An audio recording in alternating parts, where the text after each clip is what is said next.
Onde está o novo? Onde está o vello? Onde está a inxuria? Onde está a lei? Onde está o amor? Onde o desexo? Onde está o mal? Onde está o ben? Onde está a direita? Onde está a esquerda? Onde é o fastío? Onde é o prazer? Onde é a verdade? Onde é a mentira? Onde está o mal? En primeiro lugar, o meu saúdo cordial e afectuoso a todas as compañeiras e compañeiros do ensino, a todo o público xeral tamén que puider ver esta grabación. Obrigada polos tempos adversos que estamos a viver, mas que non queremos que nos impidan a necesaria celebración dun grande da Galiza como é Ricardo Carballo Calero. O meu agradecemento, por tanto, á Confederación Intersindical Galega Ensino, máis a Asociación Sociopedagóxica Galega, coorganizadoras, como en tantos outros anos, destas xornadas ou destes seminarios con carácter sociopedagóxico que teñen unha vertente, como ben sabemos, dirixida estritamente á docencia en todos os seus níveis, en todas as súas modalidades, mais que, como antes indiquei, tamén tencionan adherir ou interesar un público xeral, porque nós, galegas e galegos do século XXI, debemos contravir aquel diagnóstico tan exacto de hai 100 anos, prácticamente, dos artífices do nacionalismo galego, anos 20, anos 30 do século pasado, cando afirmaban, Risco, en concreto, Vicente Risco, que o principal dereito que se nos concedía ás galegas e aos galegos era o dereito a ignorármonos. Ese diagnóstico, como digo, esa máxima temos que nós, galegas e galegos do século XXI, contradicela e colocármonos na disposición de coñecermos a nosa historia e quen a serviu de un xeito tan eficaz e tan entregado como Ricardo Carballo Calero. Antes de falar brevemente da súa narrativa, do seu labor como novelista, como contista, voume permitir, a xeito de aperitivo ou de prólogo, lervos un autorretrato, unha autodefinición en palabras, por tanto, del verbo de si mesmo nunha entrevista xa no fin da vida, publicada en 1987, unha entrevista realizada polo profesor Ramón Raimunde Noreña, porque coido que pode enmarcar ben este retrato a personalidade de un home como Carballo Calero, a súa modestia, a súa vontade autorial e mesmamente un afán de ser útil, vaino indicar con toda clareza, aos seus alumnos ou a aqueles que o leren e que puideren aproveitar algo do seu maxisterio. Repito, 1987, por tanto pouco tempo antes xa do seu falecemento, que aconteceu, como sabedes, o 25 de marzo de 1990. Dicía así: creo que tropezarei con moitas dificultades para pronunciar unhas palabras a propósito de min mesmo, porque estou demasiado perto de min ou tal vez demasiado lonxe. E a graduación da distancia é esencial para facer unha fotografía eficaz. Por outra banda, nunca tiven especial afeición ao autorretrato. De todos xeitos, se tivese que dicer algo a propósito da miña figura, do meu perfil humano ou científico literario, creo que me definiría como un galego universal, no sentido de que non me sinto especialmente ligado a un ponto da Galiza con exclusión dos demais, aínda que, por suposto, con moito orgullo e con moito afecto confeso a miña natureza ferrolana. Mas son tamén lugués, son tamén compostelano, porque teño vivido moitos anos nestas dúas cidades. E, por outra banda, sou un fillo da Universidade de Santiago, a que sempre considerei a miña mai intelectual. Formeime, despois dos anos da miña adolescencia, no Seminario de Estudos Galegos e na Universidade Compostelana. E logo tiven, como todos os homes da miña idade, unha vida accidentada. Participei na Guerra Civil e reconstruín a miña vida como me foi posible unha vez rematada a guerra. A miña carreira académica comezou, en realidade, co meu traballo como profesor privado en diversos centros de estudo particular e non puden optar até os anos que precederan a Guerra Civil ao ensino oficial. Estaba en Madrid facendo unhas oposicións cando estoirou a guerra. E despois dun longo período en que estiven afastado do ensino oficial, fun profesor adxunto, logo agregado, de Lingua e Literatura Españolas, no instituto que leva o nome de Rosalía de Castro, en Santiago de Compostela. E por oposición accedín á cadeira de Lingüística e Literatura Galega da Universidade, que desempeñaba provisoriamente desde o ano 65. Escrebín moitos libros. Non sei se algún deles merece perdurar dentro da historia da literatura galega. E como me considero vocacionalmente tanto un profesor como un escritor, aínda escrevo e aínda ensino, intentando que os meus escritos e as miñas ensinanzas sexan o máis dignos que for posible para os meus leitores e os meus alumnos, para os quais teño traballado sempre coa mellor vontade, e aos que desexaría non decepcionar enteiramente, pondo o máximo de entusiasmo nun e noutro labor. Ben, coido que aquí hai varios agregados, varias pezas fundamentais para definirmos unha personalidade e unha obra que me permito cualificar de servizo constante á cultura galega. E esta vida de Carballo Calero que se desenvolve ao longo plenamente do século XX, 1910, 30 de outubro, o seu nacemento, en Ferrol, 1990, 25 de marzo, o seu falecemento en Santiago de Compostela.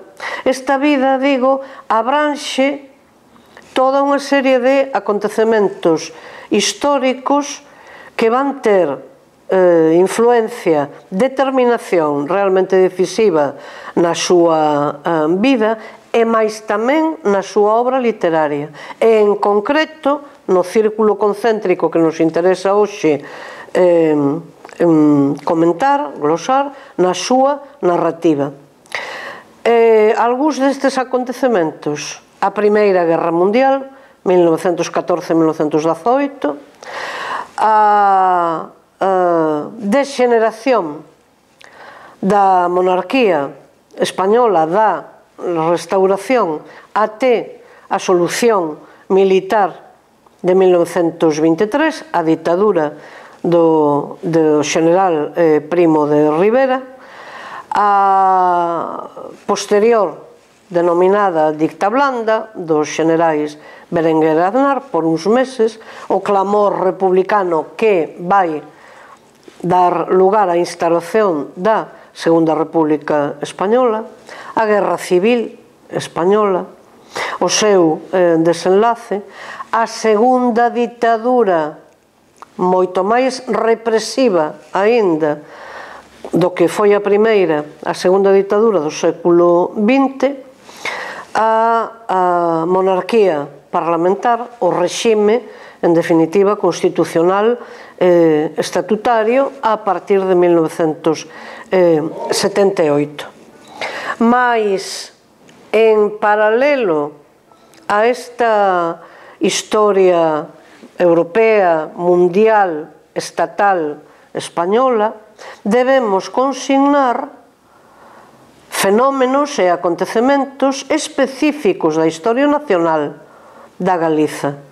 E aí temos, neste período, a fundación das Irmandades da Fala, en 1916, a celebración da primeira Asamblea Nacionalista dirixida co manifesto correspondente ao pobo galego en 1918 na cidade de Lugo. Subliño este manifesto, todos os asinantes, con nomes coñecidos por todas e todos nós máis que sobradamente: Antón Vilar Ponte, Ramón Vilar Ponte, Castelao, Vanillas, Vicente Risco, Ramón Otero Pedraio, en fin, Vicente Viqueira, todo un painel de grandes patriotas e ao tempo de grandes intelectuais, de grandes servidores da cultura da Galiza. Pois ben, están compondo e dirixindo ese manifesto ao pobo galego. Subliño isto porque significa que se considera directamente suxeito político. E todo este manifesto así o vai evidenciar en todos os seus capítulos. Hai un que nos interesa particularmente, o 7º, porque é o que proclama a soberanía estética da nazón galega.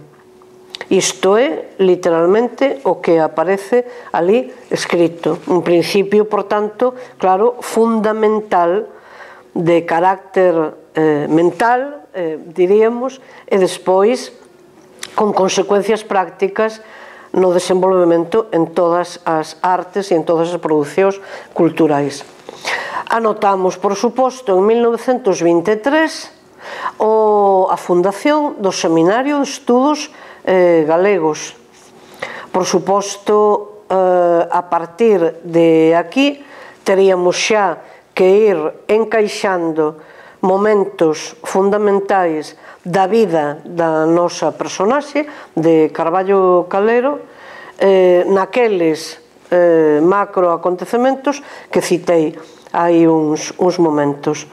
Por que? Porque xa o temos en 1926, no mes de outubro, en Santiago de Compostela, para iniciar os seus estudos universitarios.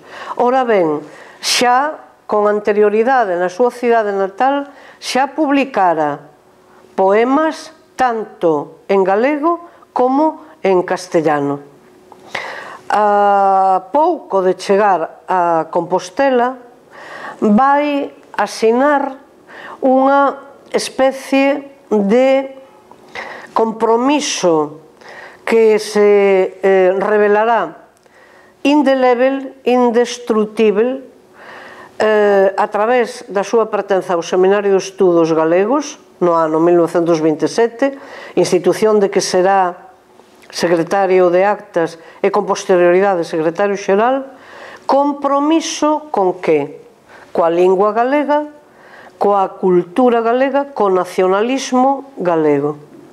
De modo e maneira que este rapaz tan novo xa se vai vincular axiña con publicacións ademais dunha precocidade e dunha maturidade realmente rechamantes para un rapaz tan novo, as publicacións ao labor do seminario e as publicacións do nacionalismo galego deste período. A Nosa Terra, mas tamén unha revista de alta cultura como é a revista Nós, en convivio cunha brillantez, un expediente realmente de cualificacións altísimas como alumno de Dereito, en convivio tamén coa súa pertenza á Federación Universitaria Escolar, é un papel destacado neste que diríamos hoxe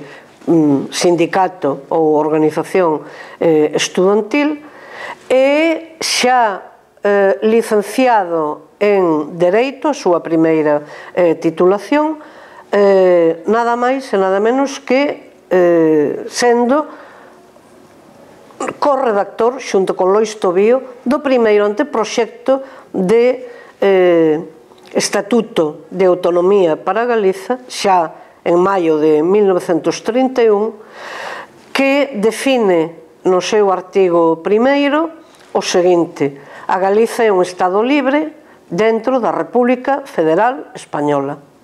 Aínda non se elaborara nen se promulgara a Constitución da República. A República Española non foi federal, nen foi federável. Por tanto, este anteproxecto de estatuto con esta evidente proclama, con este evidente recoñecemento da capacidade política indeclinável da Galiza, xa ficou, claro, en impasse. O estatuto futuro vai ser rebaixado a respeito desta proclamación primeira.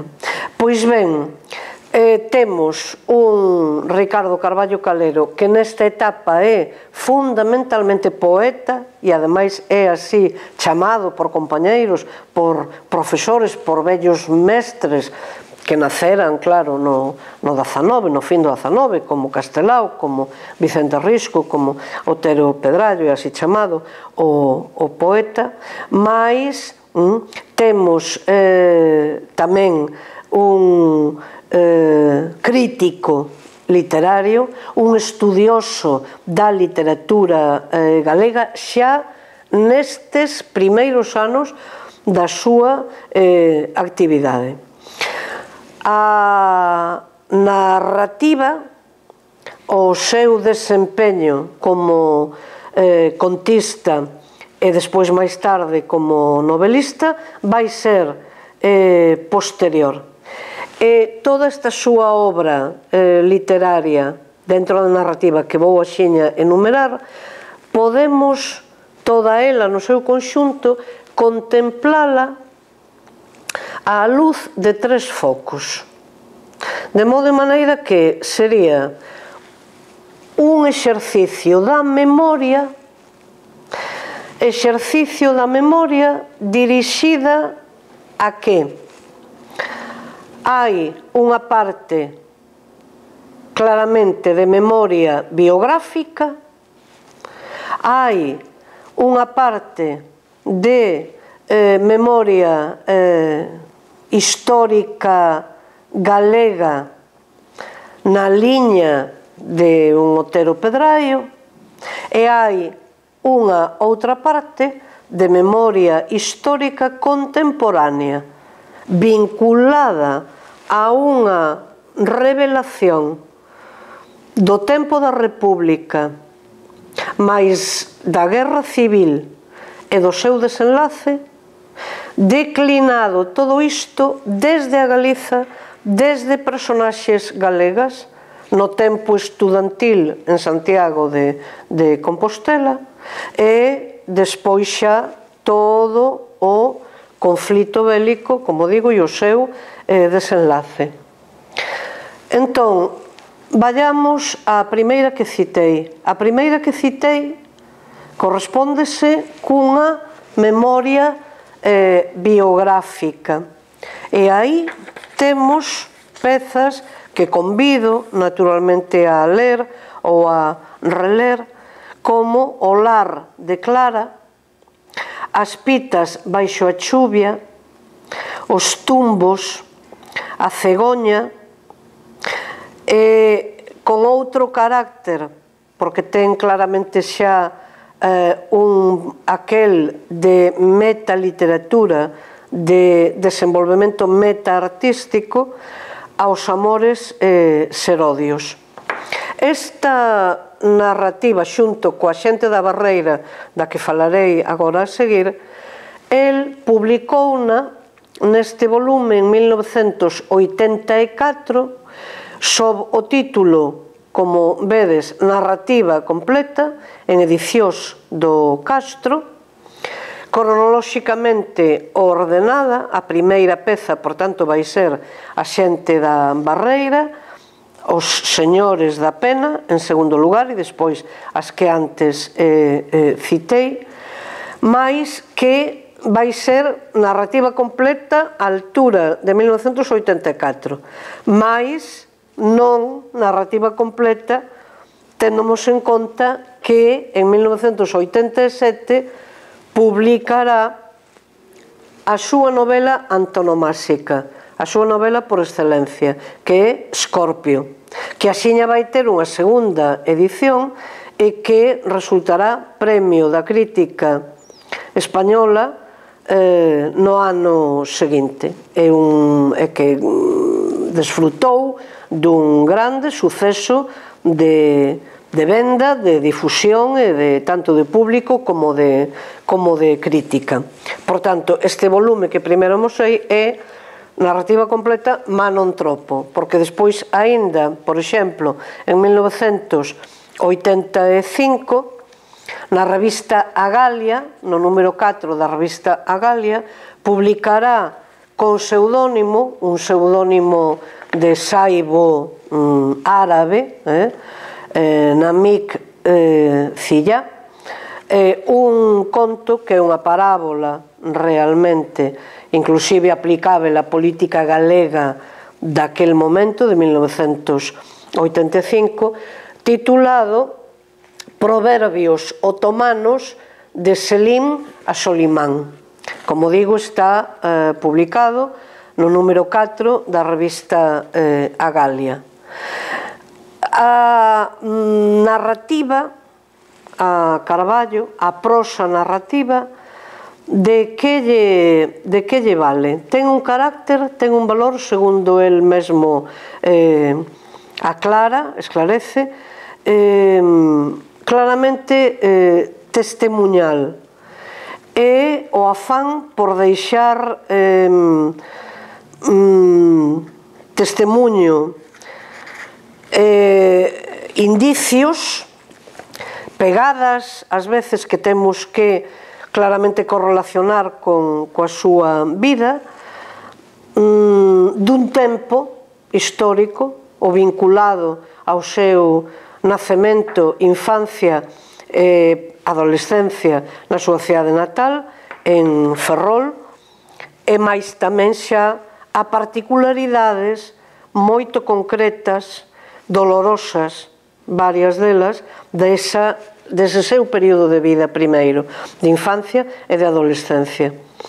É como se xa na madureza e despois nesta reedición na derradeira década de vida, como digo, en 1984, o autor tivese interese por aclarar determinados aspectos da súa personalidade cunha causalidade que os provocou. Estou-me a referir, por exemplo, á morte da súa nai en 1919, con só el 8 anos e medio de vida, a morte de un irmão pequeniño, Ricardo era o primoxénito, por tanto, un neno que nace despois, aínda a morte da súa madriña, irmá da nai, con quen o pai casara,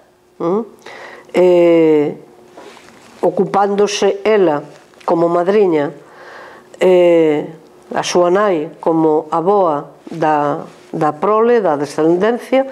Estamos a falar dunha morte provocada pola terrível gripe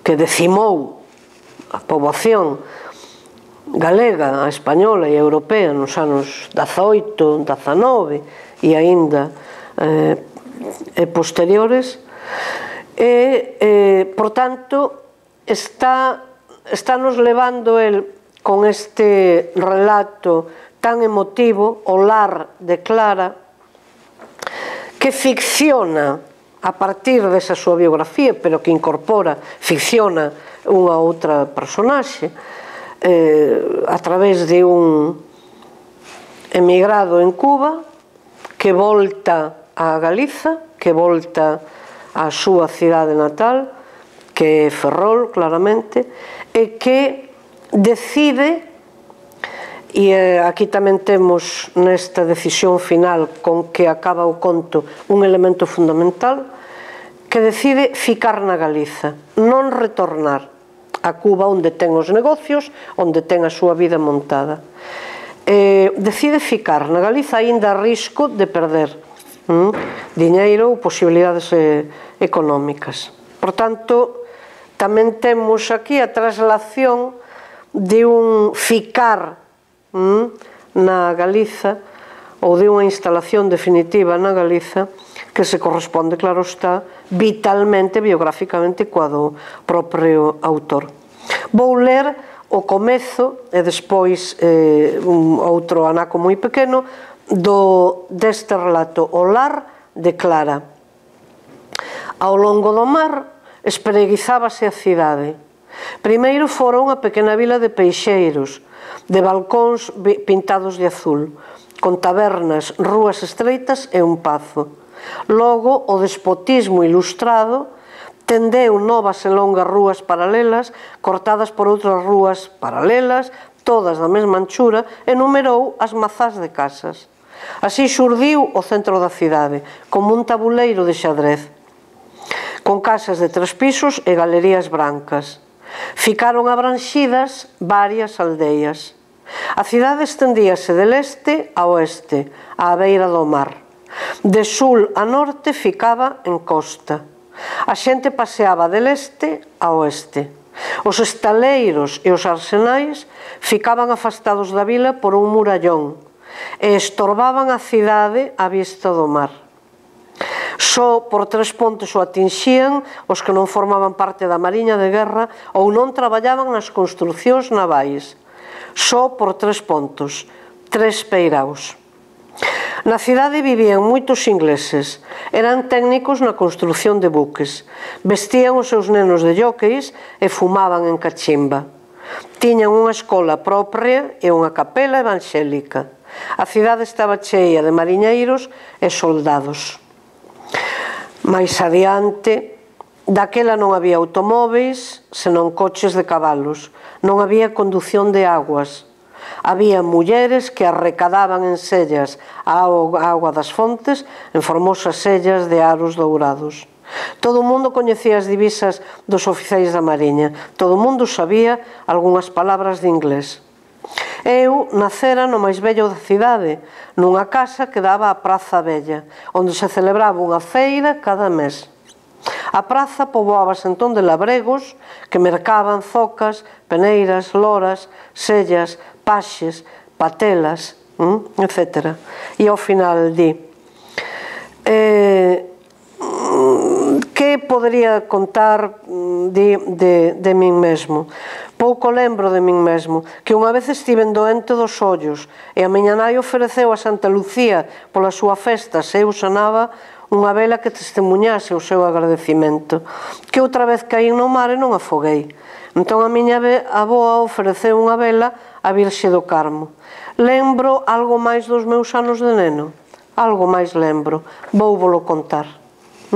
De modo de maneira que, se ben reparades, aquí temos, naturalmente con eses flashes significativos, unha descripción perfeita de Ferrol, da cidade, no xeográfico, no sociolóxico, no económico, nos sectores sociais ou segmentos sociais ou clases sociais que o caracterizaban, e a partir de aí el vai inserir xa a súa vida de neno, eses padecementos, ese trauma xa causado por mortes tan que o somen lóxicamente en tribulación, que van conformar un carácter, como el escreverá mesmo xa nun poema do seu libro Vieiros de 1931, pois un carácter demasiado serio, demasiado grave para a súa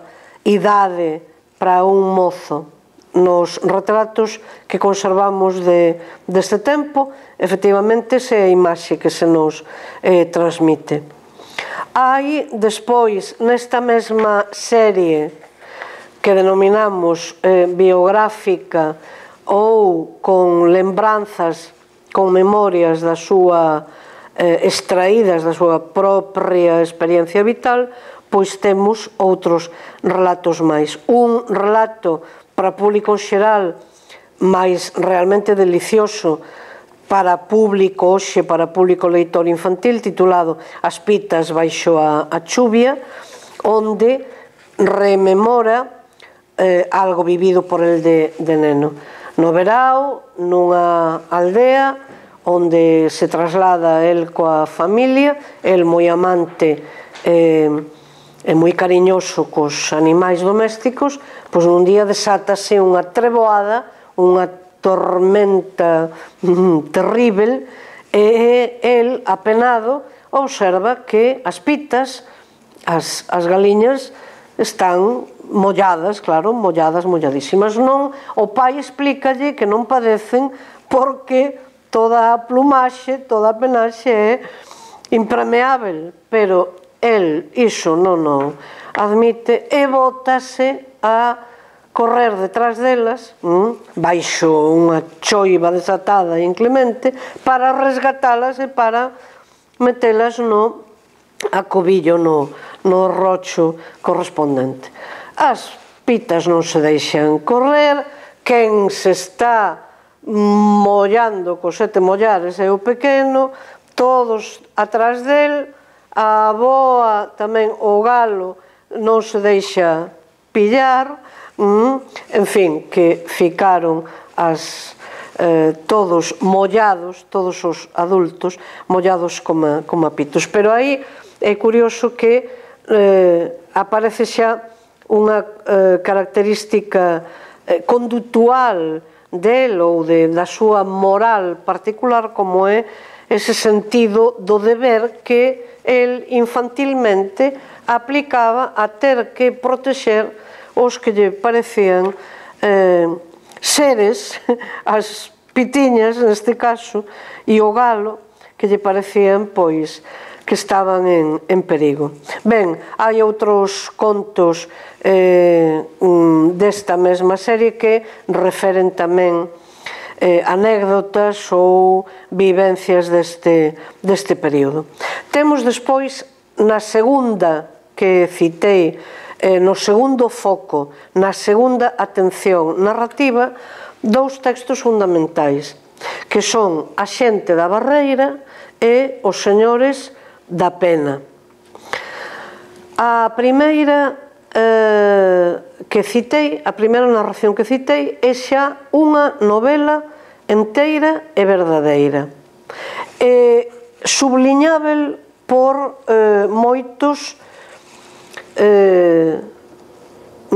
pormenores que vou agora lembrar. A novela, el escrébea no medio de todos os desterros, nunha situación de indixencia civil completa, nunha situación de liberdade vixiada, de liberdade condicional, unha vez retornado a Ferrol a partir de 1941. Isto é, a unidade do seu exército e dentro dela, el propio, son feitos presos en Andalucía, onde se encontra no remate na primavera de 1939, todos os seus compañeiros xelos son feitos presos e metidos a Consello de Guerra. A condena para el vai ser de 12 anos e un día de reclusión maior. Comeza a cumprir nun convento, no convento de Santa Úrsula de Jaén, convertido ou reconvertido en cárcere. O propio regime franquista non dá mantido, nen sequer mal alimentado, unha descomunal poboación penal. Como alguén escreveu, todo o Estado español era un inmenso penal, un inmenso cárcere. Ben, e entón o que programan é a posibilidade de unha redención de penas polo traballo, e o que permite isto é que en 1941 el sae liberado do cárcere, mais, como antes indiquei, sen dereitos civis de ningún tipo. El non pode ser profesor oficial en ningún centro público, non pode concorrer a oposicións como funcionario que fora xa nos anos 30, no comezo dos anos 30, no Concello de Ferrol. Esa súa condición de funcionario auxiliar administrativo do Concello de Ferrol, el pedir a excedencia en 1935, mais o Concello xa tomado polos fascistas declárao suspendido definitivamente desa súa praza de funcionario, quer dizer, mesmo xa un castigo retroactivo, e ten que gañar a vida dando clases particulares, clases en academias, e dependendo, por tanto, sen poder asinar actas, e dependendo, por tanto, da vontade do contratador e, naturalmente, valéndose da que fora responsável, ou axudándose, claro, da que fora responsável monoparental da familia, que era a súa muller, a profesora María Ignacia Ramos, que ficara en Galiza, que ficara en Ferrol e en Lugo tamén, a cargo da súa primoxénita da filla, Margarida, que mesmamente nacera o 17 de xullo de 1936, o día en que Franco, o general Franco, se subleva en África e comeza o que ia ser unha longuísima e crudelísima guerra por este levantamento militar. Ben, pois recordo toda esta situación ou todo este contexto para aínda aumentar o valor de que nestas condicións, cos antecedentes penais absolutamente vivos e vixentes, que non foron cancelados até os anos 60. Por certo, el nunca se retractou, porque o regime daba, o regime franquista, a ditadura, a oportunidade de solicitar perdón, de retractarse e de adiantar a cancelación dos antecedentes penais, mais Carballo Calero endexamais o fixo. De maneira que nesa situación aínda admira moito máis que el retomase a escrita literaria en galego. Por iso falei no comezo da miña exposición de unha especie de automandato ou de baremo ou de programa ético-político moi collido xa, moi firmemente asentado nos anos 20 e indelével, indestrutível.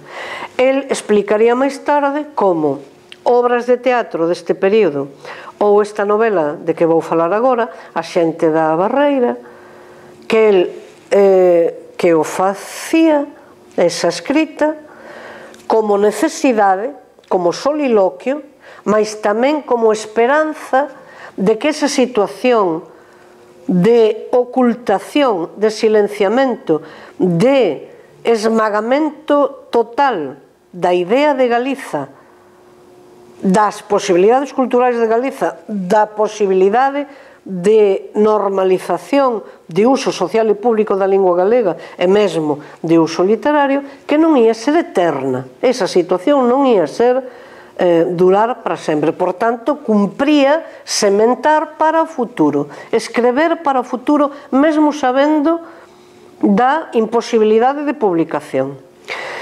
Por que se publica esta novela, que está rematada por volta de 1948? Porque en 1949 nace en Santiago de Compostela a editora Bibliófilos Gallegos, convoca mesmamente un premio de narrativa, Carballo Calero e outros moitos concorren a él, a súa é a única obra en galego, todos os demais concursantes achegan obras en español, e vai resultar esta súa novela premiada. No xuri están personalidades como Otero Pedraio. Non foi por unanimidade. A votación revela que había os dous sectores, claro, en confronto. Os antigos, Otero Pedraio, por exemplo, nacionalistas galegos, que puideran sobreviver, ficar aquí na Galiza, aínda que con toda a marxinación e todas as proscripcións coñecidas, e despois outros elementos claramente da cultura oficial franquista do regime, que eses son os elementos do xuri que non votaron por Carballo Calero, mais a maioría determinou que fose premiada, e grazas a iso se publicou, de xeito que temos coa Xente da Barreira a primeira novela galega da posguerra.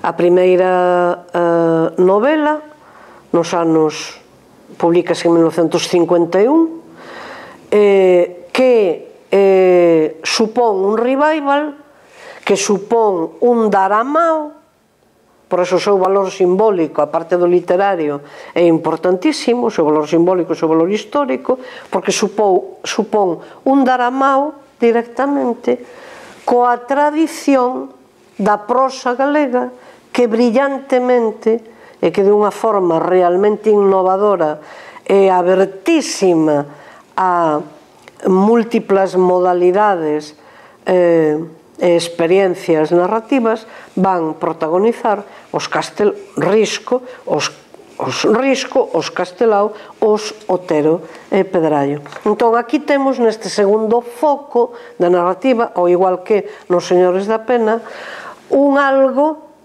que ten a ver tamén centralmente coa vida, propia vida do escritor. O escritor estaba por nacenza, por infancia, por adolescencia, por contorna vital, moito familiarizado con Ferrol.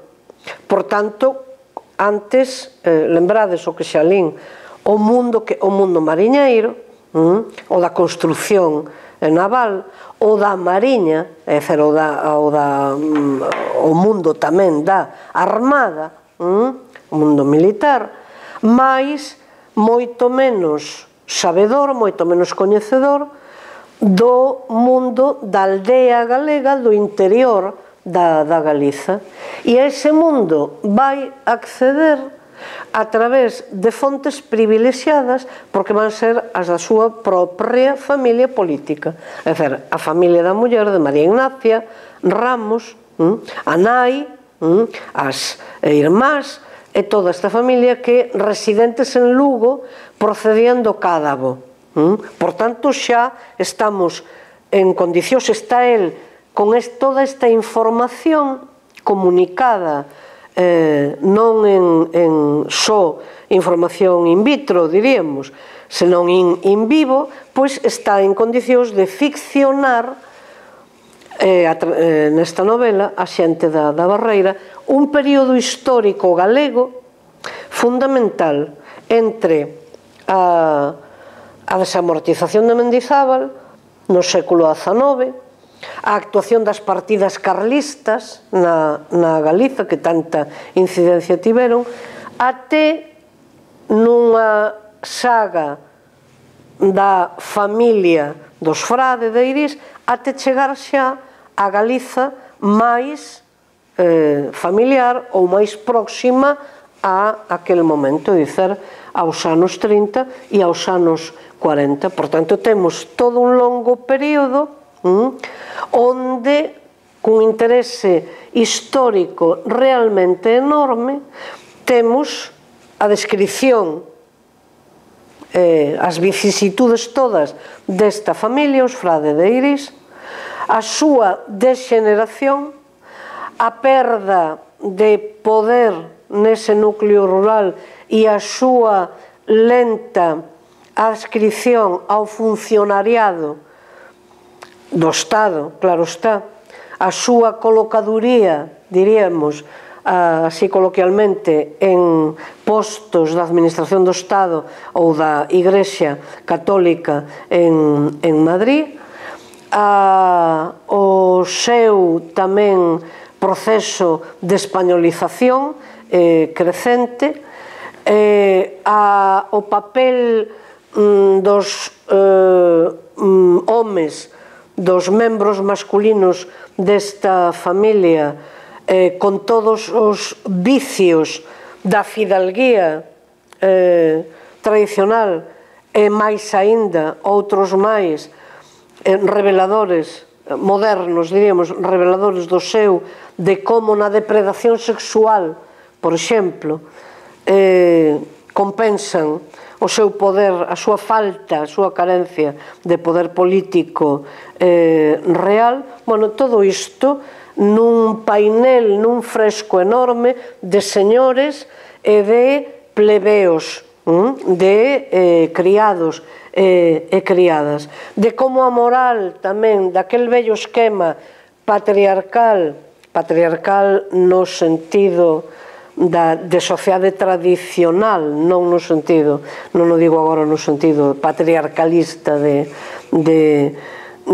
discriminación, de sexismo, senón naquela bella sociedade tradicional había unha simbiose ou un contacto moito máis asiduo, de como iso se foi transformando despois en xa separación de clase, ao compás tamén desa imposición do idioma e desa mudanza, asimilación ao español que citei, e de como, en definitiva, vai ser o mundo do traballo a descendente de unha criada por súa volta descendente de outra que nacera do achego ou que nacera da explotación do sexual do amo, a que cerre a novela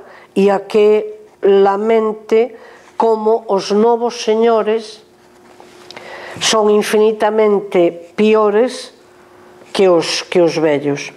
A nova riqueza, é dicir, aquela bella casa señorial galega esboróase, derrúbase, os seus derradeiros descendentes xa non teñen raigame na terra, e entón os novos ricos basearon, e a nova casa que se ergue na vila, basearon a súa riqueza mesmamente no roubo e no asasinio. E entón esta Sabeliña, que é, xa digo, a descendente daquela primeira criada nada de virtudes, en fin, da explotación sexual do vástago correspondente da familia, pois vai esta Sabela, aquela Sabeliña, Sabelas, e despois vai embellecendo, e conclúe así a novela. Todos os días limpaba o pó dos retratos que ollaban con un inmóvel aceno desde as paredes do baleiro salón. En fin, aparece o retrato de don Ramón, de don Armando, de don Xosé Manuel, os retratos das donas tamén. Sabela esculca con teima os rostros dos nenos que nacen no país, procurando neles os rasgos dos fillos de don Ramón, cando son netos das que foran mozas ao tempo en que os dous irmáns eran rapaces. Mais agora, mal fora dela, hai quen estime a honra desas semellanzas. Inzaban os fillos por toda a contorna, os fillos bravos. inimiga da caste de Rosende perante a que se inclina todo o mundo, Sabela, ao regresar da misa, pasa ergueita e sen ollar ante a branca mansión da estrada. E un tristeiro suspiro foxe do seu acorado peito cando, percorrendo o camiño cara ao axuntamento, avista o portón da Casa da Barreira, cuxos muros erguera don Ramón.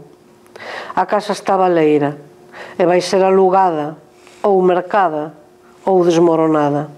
Quizá o antigo arrieiro erga outra casa branca sobre os vellos alicerces, o novo rico. A filla de Bertudes sente unha dor punxente no fundo do corazón, e pasa, e hai vaguas nos seus ollos, e non ven. E a derruba tamén dunha clase social, chamada, teóricamente, a ser clase dirixente galega e tendose diluído e sen o menor papel de clase dirixente.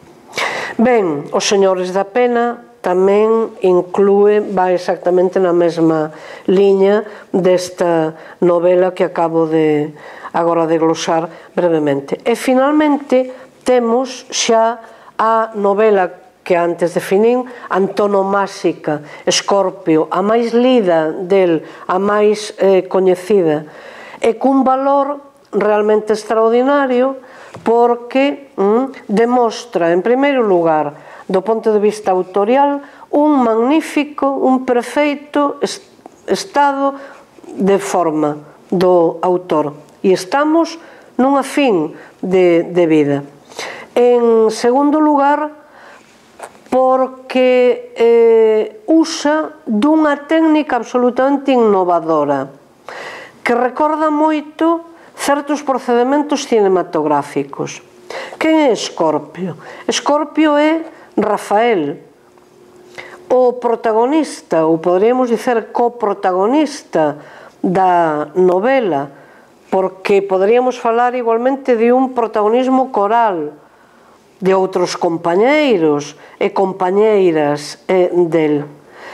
Todos e todas as intervinientes, as personaxes intervinientes nesta novela van incorporar os seus parlamentos, a súa visión.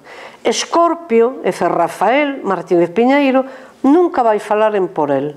Será a personaxe central da novela, de que todos falan, mais que nunca nos coñeceremos en primeira persoa. Non saberemos dos seus depoimentos. Imos compor un retrato a través dos flashes, a través da intriga, da propia curiosidade que desperta en todos os seus compañeiros, amigos, familia, mozas, mozos, etc. Acompañarémolo nos seus estudos en Santiago de Compostela, os estudos universitarios. Acompañarémolo despois en Madrid, cando está realizando oposicións ao ensino. Acompañarémolo xa no seu alistamento como voluntario, como miliciano, no exército republicano. Acompañarémolo en episodios fundamentais da guerra civil.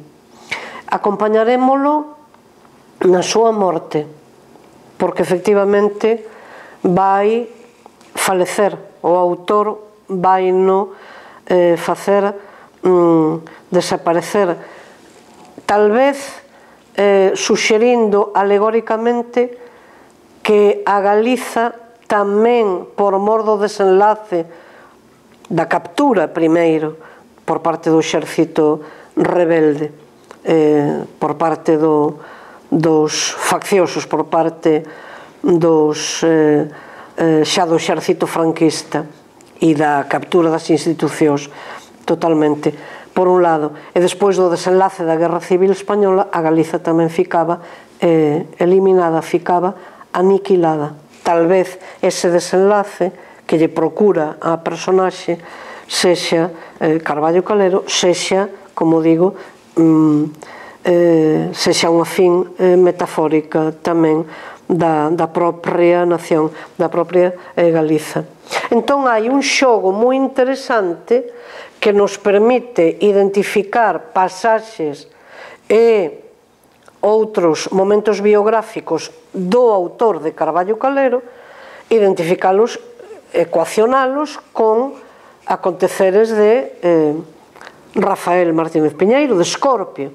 E, efectivamente, Carballo Calero é, por data de nacemento, Escorpio, tamén como signo do astrolóxico, como signo do horóscopo. Mais non hai un automatismo de traslación autobiográfica en absoluto, porque o propio autor pode aparecer tamén retratado en Salgueiro, por exemplo, noutro personaxe. Salgueiro é o estudante, despois xa xurista, que quer escrever por curiosidade, por intriga, a historia verdadeira de Escorpio. De maneira que aí tamén hai a traslación de unha vocación como escritor do noso autor.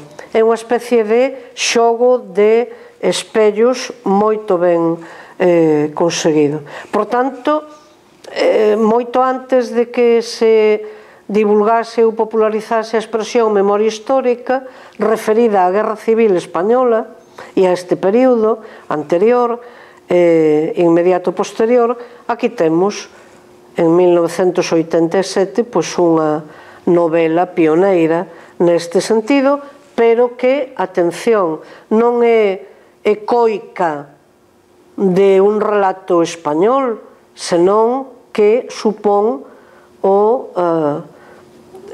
ten a clara intención e supón, por tanto, o logro de facelo desde personaxes galegas, desde a propia Galiza e desde aquí para o mundo.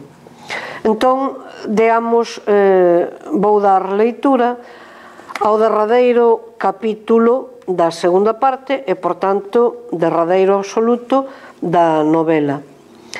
Quen fala é Salgueiro, xa escapada, fuxida, co exército republicano desfeito ou en retirada, a terras por Cataluña, a terras francesas. Aquí temos, efectivamente, un resumo e o desenlace xa definitivo de un confronto e con visión, claro, ímolo ver ao final, metaliteraria. É dicir, é o futuro escritor que está falando dese seu proxecto, que é a escrita da novela que nós concluímos de ler. Salgueiro. Como o carro do presidente das Cortes, avariado, obstruía o camiño, cruzamos a fronteira a pé. Ás 6 da mañá, 5 de febreiro de 1939, o presidente da República e os seus acompañantes saíramos de Lavajol. Os saúdos dos carabineiros foron os derradeiros honores que Azaña recebeu en territorio español como xefe de Estado. Alcanzamos así Las Illas. Lavajol é unha aldeia española, Las Illas é unha aldeia francesa. Mas eses nomes non son franceses nen españois. A toponimia catalá domina a ambos os lados da liña divisoria. Segundo dicía Castelao, as palabras, como os paxaros, voan por riba das fronteiras. Cataluña derrubouse quase sen resistencia. Despois da contraofensiva do Ebro, o exército non tiña vontade de luitar. Ninguén cría xa na posibilidade de gañar a guerra. O presidente renunciou á súa dignidade. Eu non vou retornar a España. Na parte do territorio aínda non perdida, nada poderá facer Negrín. Son un desertor. Cando se mobilizou a miña quinta, servín como artilleiro até que Masquelet logrou que me reclamasen en calidade de letrado os servizos da Presidencia da República e volvín ao meu emprego como militar nese posto. Un paréntese, tal vez aquí haxa o recordo, por exemplo, da trayectoria de personaxes como Lois Tobío, por exemplo, ou inclusive como Emilio González López. Continuo. Son, pois, un home suxeito ao foro militar. Mais quen pensa que o exército do centro non se vai a disolver? Antes de poder eu chegar á zona aínda libre, este exército terase esfumado. Poderei algún día regresar á miña terra? Que vai ser de min? Hitler quer ser o dono do universo. Stalin, desde o tobo do Kremlin, olla enigmático para Europa. Roosevelt apoia a súa paralisia sobre muletas de dialéctica puritana. O leopardo inglés e o galo francés son un gato e un pito que queren entenderse con Franco. Fin da República. E a Galiza. Bóveda inmolado. Castelao en Nova York. Escorpio morto cabo de Cleo polas bombas da aviación fascista. Non sei se envixar a túa sorte. Se sobrevivo e teño sosego para iso, tal vez retome aquel proxecto que outrora alimentei de escrever a túa historia, de inventala, pois foste sempre un misterio para min. Mas, quen pensa en escrever a historia de un home agora que agoniza todo un mundo? Efectivamente, un retrato, case que diríamos telegramático, perfeito da situación dese terrível ano 1939 para Galiza, para España, para o Estado español no seu conxunto, para Europa, para o mundo inteiro, porque estamos nos prolegómenos de que se desate a Segunda Guerra Mundial. Ben, fican fora do noso foco e, en todo caso, é un convite o que quero facer desde aquí, agradecendo máis unha vez a oportunidade dada pola Asociación Sociopedagóxica Galega e máis por CIGA Ensino. O convite, digo, a que con esta miña apresada, sintética demais e pobre paseata pola narrativa de Ricardo Carballo Calero, o convite, digo, a que entredes na leitura da mesma. Se a poesía cumpriu para el, para Carballo, unha declarada función catártica, a narrativa desprega un painel de enorme valor estético e histórico dunha sorprendente versatilidade. Toda ela debe ser lida en diálogo coa súa obra poética e teatral. Aparecerán así isotopías relevantes. Por exemplo, o destino do ser humano no mundo, a transcendencia posíbel, se temos capacidade de sermos próximos aos anxos. O enigma do eu, da propia identidade, o contraste entre semblante e intimidade, a radical historicidade, en fin, que a todos condiciona vitalmente. Ben, e toda esta riqueza artística ao servizo da cultura galega, do pobo galego, en actualización laica das tres virtudes teologais: fe na Galiza, esperanza dun futuro rectificado, amor inextinguíbel á súa cultura. Velaí a vida e a obra e a dedicación de máis de 60 anos continuadamente á nación galega, á patria galega, por parte de Ricardo Carballo Calero. Obrigada pola vosa atención e polo voso interese. Onde está o novo? Onde está o bello? Onde está a inxuria? Onde está a lei? Onde está o amor? Onde o desexo? Onde está o mal? Onde está o ben? Onde está a direita? Onde está a esquerda?